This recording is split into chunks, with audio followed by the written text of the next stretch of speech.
Ambassador Wells, as you know, last month I let a letter to Ambassador Juster and Jones, with you CC'd on it, on the situation of Kashmir.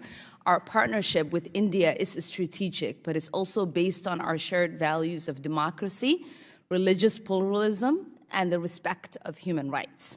Under Modi and the BJP government, all of these mutual values have been threatened. And I think we have to understand the situation in Kashmir as part of an overall Hindu nationalism project of the BJP. So my first question to you is about the right of self-determination. Is the United States committed to emphasizing the centrality of Kashmir voices in determining the future of the Jammu and Kashmiri people? I would disagree with the characterization that we don't have a values-based relationship with the government of Prime Minister Modi. And I would just underscore that Prime Minister Modi came in a consecutive term. He achieved a majority vote in a very diverse we can agree to disagree on that. I just would like to understand if we are going to centralize the voices of the Kashmiri and But just to provide context, I mean, the actions he took were approved in Parliament, including by members of the opposition. The Supreme Court is reviewing that decision. The High Court is reviewing habeas corpus petitions. The institutions of India's democracy are working.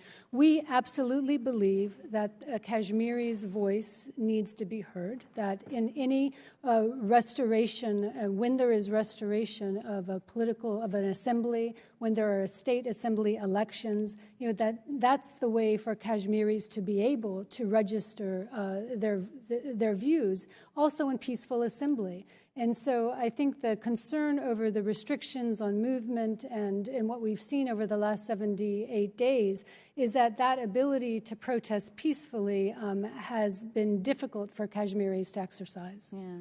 I mean, and the part of the reason I asked and the part of the reason I emphasized the context of the larger PGP project is because I think the situation in Assam is as bad as Kashmir, if not worse.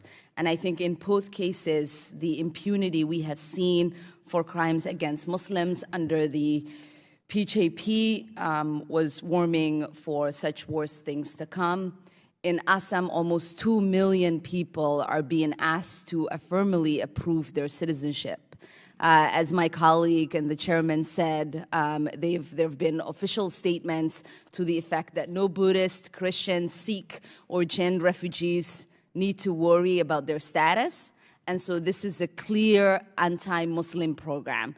And I'm sure you've seen the same reports that the Indian government is starting to build camps in Assam, presumably to hold those who are unable to prove their citizenship. This is how the Rohingya genocide started. At what point do we no longer share values with India? Are we waiting for the Muslims in Assam to be put in those camps? The certification of citizenship in Assam dates to a 2013 Supreme Court ruling that ordered the government to do so, to address questions of illegal immigration. The process, which continues to unfold and continues to be challenged in the court, it now has 1.9 million people who have not been certified, and that includes both Muslims and Hindus. There are 300 appeal panels that are being set up for those individuals to appeal this determination. And as my colleague stated, we're concerned that many of these individuals who may not have the wealth or the education to successfully be able to document their citizenship are vulnerable.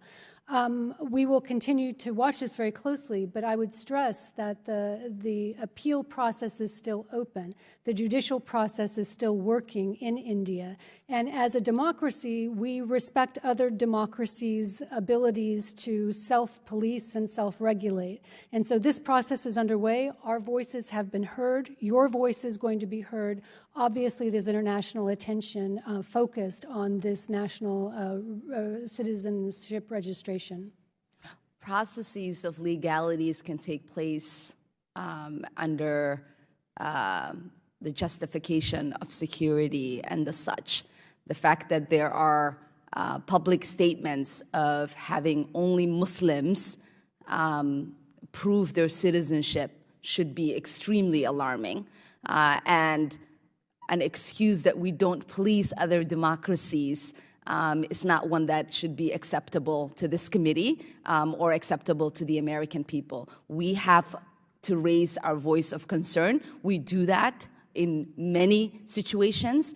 There should not be an exception in this situation. Thank you, and I yield back.